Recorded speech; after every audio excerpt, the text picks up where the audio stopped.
Tony Cranston, welcome to the Audio Garden. I'm so happy to have you here. Oh, I'm so happy to be on the show. My first time, and all the way from London. It's good to hear you. Yes, you're in London, and it's wonderful to see you. I've been getting your emails and messages for years.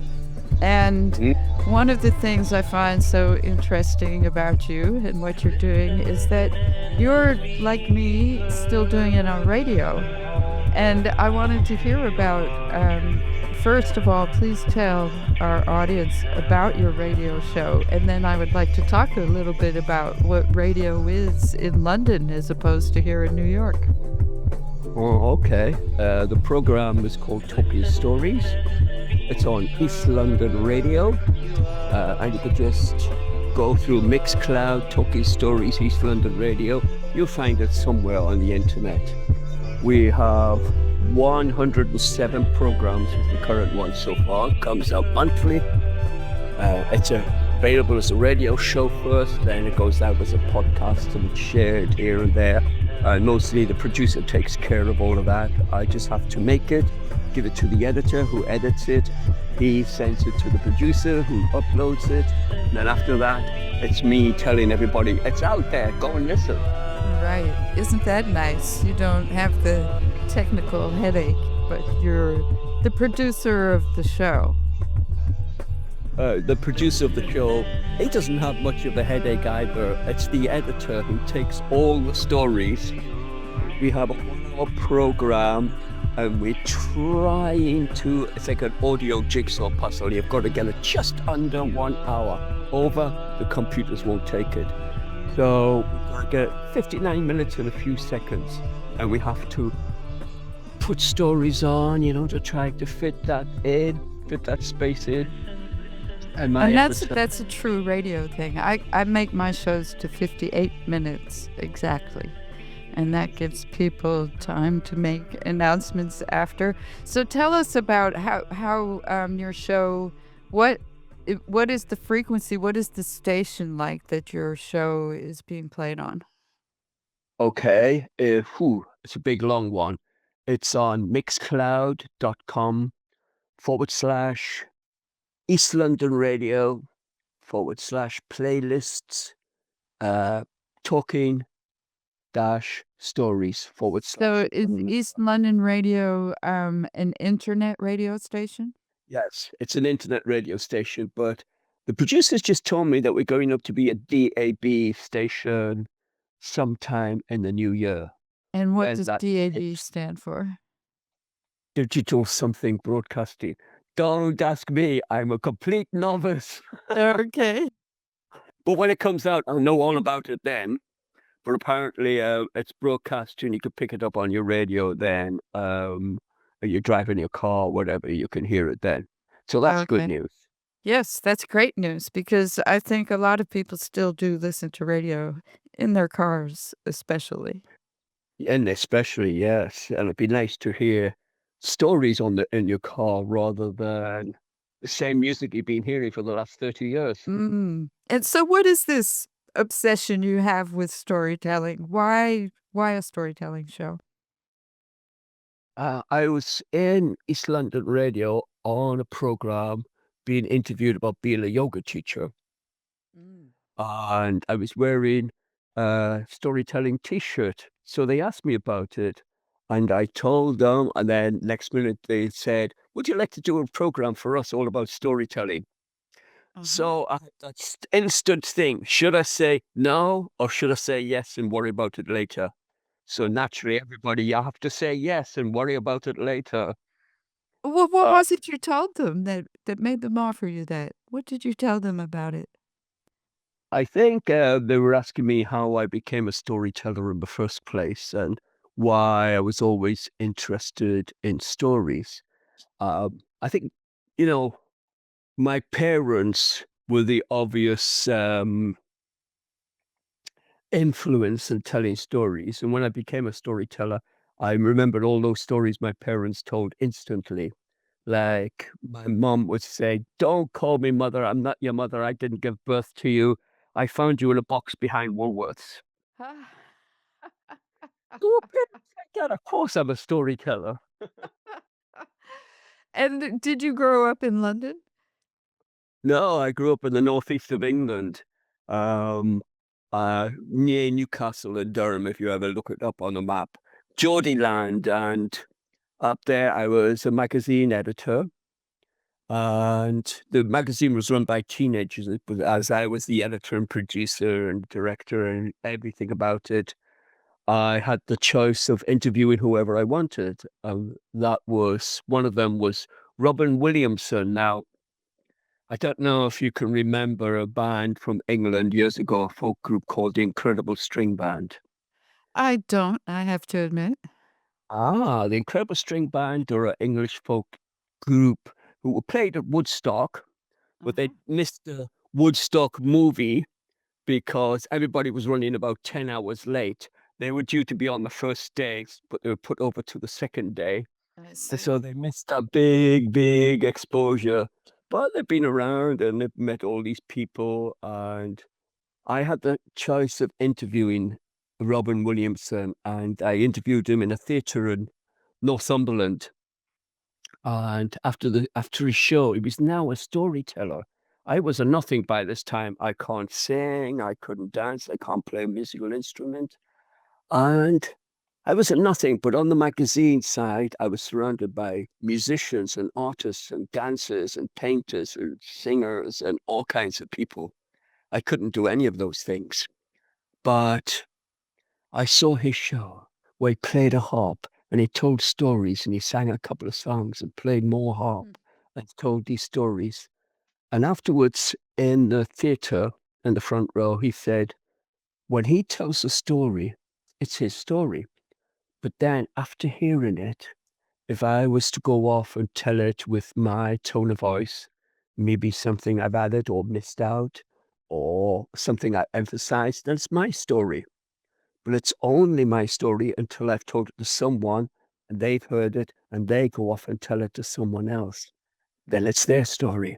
And we're only Mm. temporary custodians of stories. And I thought, that's it. I'm not an artist. I'm not a painter. I'm not a singer. You wouldn't want to hear me sing, but I can tell stories. And that was 1991. And I've traveled to 74 towns and cities outside the UK to tell stories, including America. Mhm. That's quite a story in itself. I wonder, are there particular themes that you keep returning to? You said, I guess, some of the original stories were coming from your parents and where you were raised, but I Yeah. assume that you've gone on from there. I do tell a lot of Chinese stories. I've spent since 1993, I've been going back and forth to China, working at the Children's Palace and telling stories and traveling and collecting stories while I was there. So I've collected an awful lot of Chinese stories, but China has always been a thing for me. Again, my mom would tell you the story of how I ran away when I was 4 years old, packed my bag, slammed the door, and said, right, I'm running away to China. And I got as far away as the end of the street and crossed the road all by myself. And she'd never come to get me, you know. I had to talk to a stranger, and you know you're not allowed to talk to strangers. I said, please go get my mummy. I tell her I haven't got very far yet. She can catch me before I go to China. I didn't know she was looking out the kitchen window, of course, but she would tell you that story, and I'd be running away from China to China since I was 4 year old. I got there in when I was 37. After writing a Chinese story, a folk tale about a dragon, after I wrote this story and they published it worldwide, Hmm. I thought, I must be able to write too. So the storytelling extended into writing, and you've Yeah. extended the show. It's not just you telling stories. You had No. people tell people a little more about what you present on the show. Well, we like to hear stories from all over the world because we get to know each other's culture, people, and who they are by listening to their stories. That's what we've always done. Our brains are hardwired for stories. We learn everything through stories. And it's nice just to hear an Indian voice telling an Indian story, a Chinese story from a Chinese person, an Australian story from an Australian, and put them all on the show. And I like to mix them up, longer stories, short stories. Occasionally we do specials, but it's just so good to hear how Krishna saved the world, hearing it from a lady storyteller in Assam. And we have some marvelous, marvelous, marvelous, wonderful voices. It's nice to hear them. And when you learn those stories yourself, somehow you're beginning to speak like them. And you could say the stories in their tones and in their voices and sounds. Makes you a great storyteller. Hmm. And, I think a lot of times when people think about storytelling, they think of people telling traditional stories that have been passed down from generation to generation. And there's a lot of that in storytelling. I was also performing a lot in the 90s, but I was writing biographical stories about people I found fascinating. So those were, like original stories, I would say. So what is your approach and what would you say is, going on with the show? I think, well, I like every kind of story. And I don't think I could listen to one story and then another one in a similar field and another one in a similar field straight after each other. I'd like to have different voices and different people telling different stories. And I try to do that on the show. We, um, I hear lots of stories wherever I go. I seem to pick up stories somehow. The moment someone hears I'm a storyteller, they tell me a story. I was in like having afternoon tea in London in a very posh place, afternoon tea, and the Italian waiter, because I was filming there, asked me what I was filming. I told him I was a storyteller. Oh, he said, I always wanted to be on the radio and tell stories myself. And immediately he told me a story that has a link with India, but was told in Naples, where he was Hmm. from. So immediately I learned a story there and then. And I could tell that story And now. so would you say, like, was that a traditional story he passed on, or was this like, because sometimes storytelling can be just news, right? Yes, that's right. It can be. I like, all those traditional stories. What we hear are the versions of the stories that were printed 100 years ago, 150 years ago. But what we don't hear are the stories that were there before that one was actually printed. The Grimm brothers are great examples of this. Oh, very All of interesting, this. yes. Yeah, the Grimm brothers had all of those stories printed, but their editor really changed them before he dared publish them, Right. before he And a lot of decided those were based actually on, like, pre-Christian stories. way time, way early days, yes. Yes. So when we say we're listening to it, you must tell the story like the Grimm brothers told the story. But they didn't tell it that way. It was their editor that told it, their publisher that told it. Very interesting take on traditional, because that was not really what I had in mind when I was saying it, but I think that's very Oh, true. Like, what a lot of the things that we call traditional are actually the things that are in print. And that reminds me of another type of story because I was recently at the, Museum of the City of New York, and I went there to hear a Lenape storyteller who who were the original inhabitants of before New York became New York. And he took the position that everybody should know their origin story, that there's mhm. no competition between origin stories, but that everybody should know their origin story. And I wonder how much that comes up as you listen to stories and storytellers, how many of those storytellers are telling origin stories? Oh, quite a lot, really. We've had some Native American stories, the original, how the world was created, Yes, etc. yes. All those stories. We also had stories of how they moved into this particular land from another land. And they're very interesting how they, you know, the, I forgot who the Shoshone creation story is very much a biblical story. They're just, they call him the grandfather instead of God, same thing to me. And created the land, created the people, created the trees and animals. Then he created the people after it. First, one man, one woman. It's the same story. And I hear a lot of stories about how people moved from China or the borders of China and moved right through Asia. It took several hundred years to do it and became the Franks and Goths that we now know in Germany and France. Hmm. Can't see any visual comparison to them, but there you go. That's what they say. I just love all the story. I like the myths. I like how there's so many connections in all the stories, and so many cultures have got the same kind of story told in their fashion. The flood stories. We hear Mm. the story of Noah and the flood, but we also know the Gilgamesh story, which came hundreds of years earlier. But there is an Indian story way beyond that, with when God came as a fish and saved everybody. And then there's a Chinese story way beyond that too, where the gods told them how the flood was coming. You should build these dikes and should build these dams and build these canals and walk the water out the way. Same Mm. story. Same story. And it's interesting how people say that's the original story. And I thought, is it? The original. You could Yeah. keep going back and keep finding variations as well, I do believe. And all of those stories from hundreds of years ago still resonate and have meanings and thing to us these days. I think that's why we like them.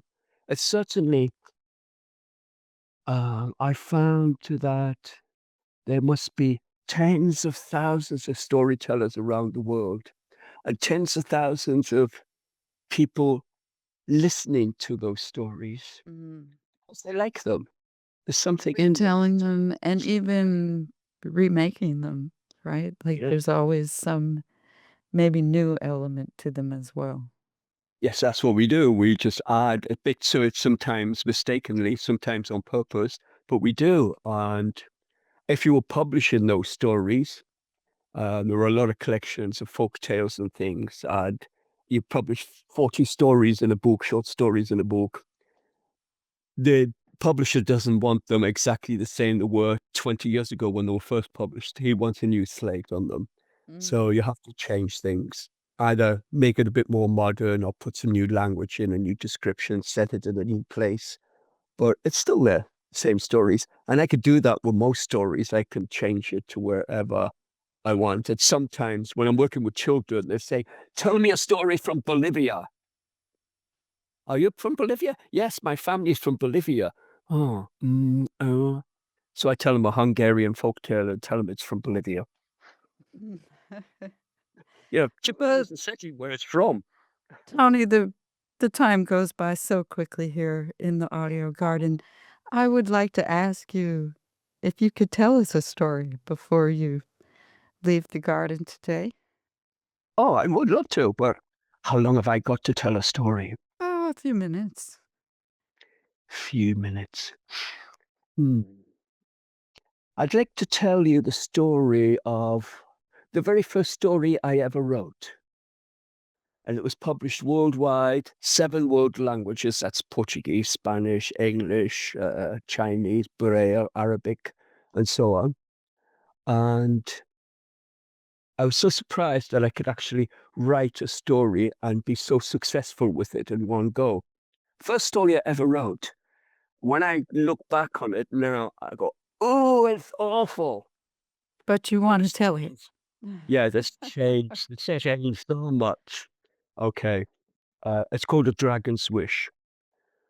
Long, long ago in old China, there lived a little girl called Mei. Now, Mei means pretty, but this little girl was called Mei Mei because she was twice pretty. She was pretty on the outside, but she was also pretty on the inside where it counted the most. She had a good heart. Now, Mei Mei lived with her granddad, who was called Lao Nan. Now, Nan means man, and Lao means old. So his name was Old Man. It's quite a nice name in Chinese for a granddad. And they lived in the house in a little village, and they were very happy, but Lao Nan now couldn't work in the fields anymore, but he was still very, very skillful with his fingers, and he could embroider clothing. He could make dragons and phoenixes for weddings. He could embroider all kinds of things on silk costumes for weddings, and they paid him for it. And this night, he'd been working all night to finish a costume for a little girl in the next village. It's going to be her birthday, and it was of the goddess Guan Yin, the goddess of the poor, the goddess of fishing people, the goddess of dragons. So he came the next morning to Mei Mei and said, Mei Mei, can you take this to the little girl in the next village? And she said, yes, of course, Lan. So they wrapped it up in brown paper, tied it up in string, and off she went, out of the village, up the hill, past the graveyard, and into the forest. The village is on the other side of the forest. But as she's walking through the forest, she suddenly heard this, bang, bang, bang, bang. Ow, ow, ow, please leave me alone. What am I doing? Oh, I don't hurt anybody. Ah, and somebody laughing, going, oh, oh, oh, oh, and whack, whack, whack. And she thought, what's going on here? What's going on? Being a clever, smart little girl, Mei Mei hid behind the trees and looked out. And she saw these big men with hairy chests and big earrings sticking out of their ears. And they were laughing. And do you know what they did? They had a baby dragon. They caught it, tied it up onto the ground, and they were beating it with sticks and just laughing. And the dragon was calling out to them, please leave me alone. I haven't hurt you. I haven't done anything. I'm just a baby dragon. But they just laughed and beat the dragon. And Mei Mei was so sorry for the dragon. But what could she do? She's just a little girl, and they were big pirates, bandits. She did not know what to do. Then she had an idea. She untied the parcel, took out the costume of the goddess Guan Yin, and stood up on a rock where everybody could see her. And in the biggest, loudest voice she could muster for a little girl, she pointed and said, leave that dragon alone. And the bandits turned around to see who would dare speak to them in such a fashion. But when they looked and they saw her standing on the rock, they saw the goddess Guan Yin. They said, oh my goodness, everybody, look, it's the goddess Guan Yin. We'd be in trouble. Now, please, let's run. Grab your things and run. And so they all ran up because they were bullies. And, bullies are just cowards and they were scared. And they ran off. And quickly, Mei Mei climbed down from the rock and untied the dragon. And that dragon was so thankful. And he said, Mei Mei, I know who you are. I know why they call you Mei Mei, and because you have a good heart, I'm going to give you 3 wishes. What would you wish for? And she said straight away, oh, I want lots and lots and lots and lots of money. And so, all of a sudden, the dragon waved his claws, and in front of her were bags and bags of gold and silver coins. Then she said, right, I want some diamond rings, and I want a crown, and I want jewelry, and bracelets, and necklaces. And straight away, the dragon waved his claw, and she was covered in jewelry and a crown. And for a 3rd wish, she asked for a big house to be built at the end of the village for her and Lao Nan to live in. And the dragon pointed and said, go back home, and you will find your granddad and your home. So they went back, and the granddad was standing outside the door of his new home. And they lived happily ever after. Until one day, somebody in the village began to get the sniffles. And they began to sneeze. and they felt all shivery and cold, and they were aching, and they went to bed to try to get better. But they never did get better. You all just died. Someone else got the sniffles, felt cold and chilly, and they went to bed to try to get better and never woke up again. Aunties, uncles, babies, children, brothers, sisters, cousins, young and old, all little by little got the sniffles and cold and went to bed. Mei Mei spent all her money to bring doctors from far and wide, but nobody could find anything. She sold all her jewels and her crown to bring more doctors, but nobody could find a cure. And then one day, Lao Nan got the sniffles, and he felt cold and shivery, and he went to bed to try to get warm. And Mei Mei said, "Oh no, oh no, not Lao Nan, not my granddad, no, not Lao Nan. If only, if only I had those 3 wishes again." And somebody way above the clouds heard her, and the dragon appeared again and said, "Mei Mei, I know what's happening. Because you're a good girl and you have a good heart, I'm going to give you those 3 wishes again. Now, what would you wish for?" And Mei Mei knew money and jewels were no good when it came to it.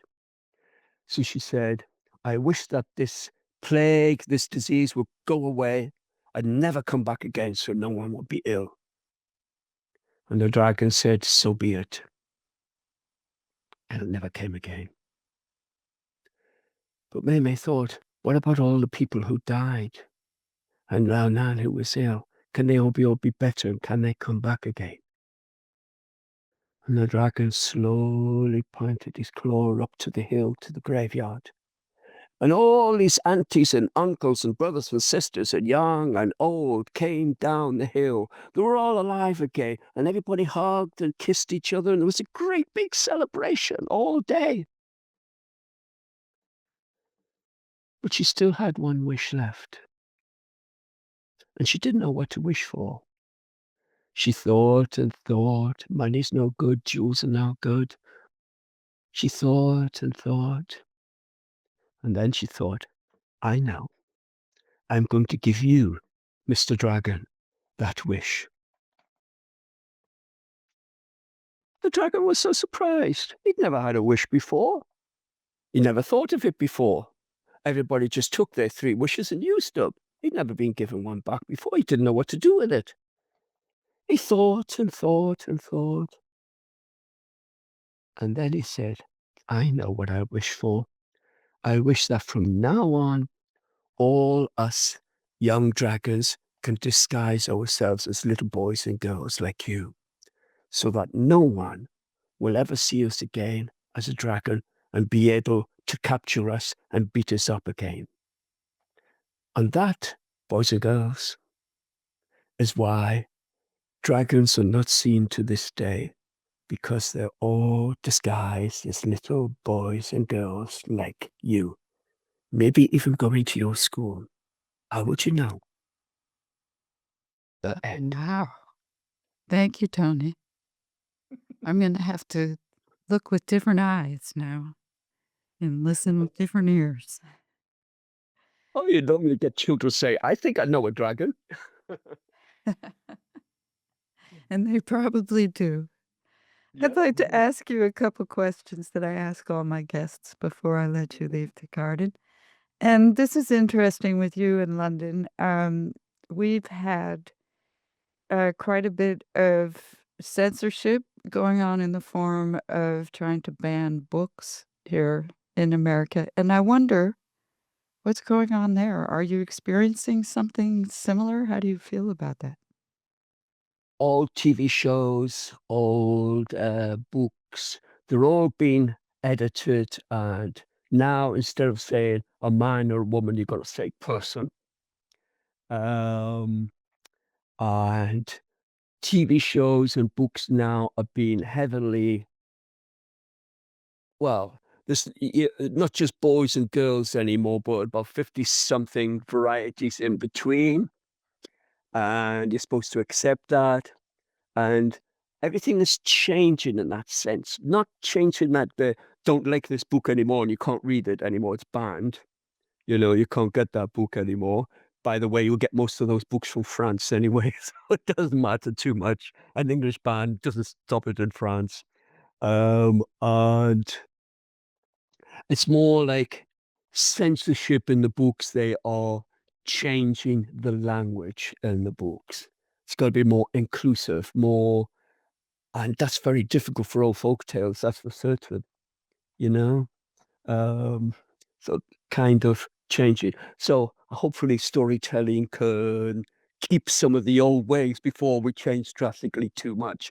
Though already there's a backlash against it. But it's TV, it's radio, it's books, it's magazines, it's newspapers. They're all being affected. Thank you. And could you also, if I could put you on the spot and just ask you to use the phrase listen and be heard in some kind of improvisational way? Listen and be heard. Why not? You're all meant to shine like the stars. And the stars in every single fashion, every single one of them are meant to shine individually, differently. Bright sometimes, not so bright other times, colorful. And so are you. You're made of the same stuff, the stars. So speak up, listen, and be heard, and shine like the stars. Thank you so much, Tony Cranston. And one more time, please tell our listening audience how they can find your Talking Stories radio program and more about you. Okay, please do. You can find us on Facebook, Talking Stories Radio, or find me, Tony Cranston, on Facebook. My email, Toto, T-O-T-O, Cranston, as in Cranston, Rhode Island, C-R-A-N-S-T-O-N, which I performed there many times at hotmail.com. And we like your stories, just send them in to us. It's all free, the program's free, you listen to it free, you can listen to it day or night. The big addresses, mixcloud.com, Talking Stories, East London Radio. Thank you so much for joining me today, Tony. Hey, it's been good. I'd like to meet you at last. I'm hopefully going to bring my wife over to New York for a few days. So if I'm coming over, let's meet up. Yes, please. Let's do that. Yeah, and I've been to New York and I loved it. New York's a fabulous place. It's the only place I've ever been to about my 74 towns and cities that I consider it's like home. It's a strange feeling, but New York is very like a home place. It's very nice. Minus 15 degrees, snowball fight with a policeman, standing outside of Tiffany's with a sandwich saying breakfast at Tiffany's. Well, Happy New Year to you, Tony Cranston, and thank you so much for joining me here in the audio credit. Hey, it's really good. I'm really pleased. It's a good start, and why I chose New Year's Eve is they say whatever you're doing on New Year's Eve, you're doing for the rest of the year. Okay, then. We're off to a great start. We're off to a good start. Thank you. Thank you very much. Bye-bye.